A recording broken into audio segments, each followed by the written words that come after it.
magandang hapon migo. At yun, tayo pauwi na migo.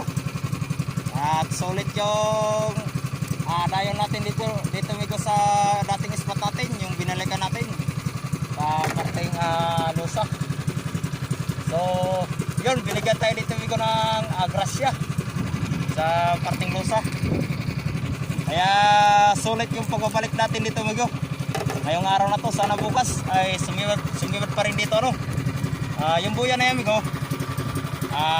medyo nakaisda tayo dyan. Tsaka doon yung mga ibang buya nasa ibaba. Medyo hili lang kuha ng ating video migo no, at medyo malayo. So yan migo, yung huli natin dito lahat migo ay migo yan migo 3/4 migo sa color natin sa ating lalagyan. Tampas kalahati. Yan migo, bura pa rin migo. Tsaka mga kalunggong. Yan. Oh. Mata migo.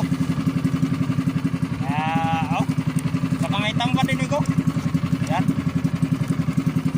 Halo-halo lang migo. Halo-halo. Mga tatlong klase yung isda natin migo. Buraw. At saka kalunggong. Yan. Saka tamban. Yan. Yan migo. At sulit migo yung ano natin ngayon migo. Dayon yung pagbabalik natin dito sa area na ito no. Bukas sana sumibat pa rin. Dito pa rin tayo bukas ng isda. So yun, sulit yung dayon natin ngayon. Yun, salamat sa Diyos at nakarami na tayo. At may pampinta na naman tayo mamaya migo. Sigurado nito ang bigas mamaya migo. May pambili na tayong bigas. Yung pamigay natin migo mamaya migo. Yan. Tamban migo. Malalaki na rin yung tamban, diba? Tamban. Ayun. Alas 2 na rin ng hapon migo. Yan o, araw. So pauwi na tayo at mahangin na rin o. Yan. Nakahapon na rin. So, balikan na lang natin itong bukas tong area na to. Sana sumibat na yung isda.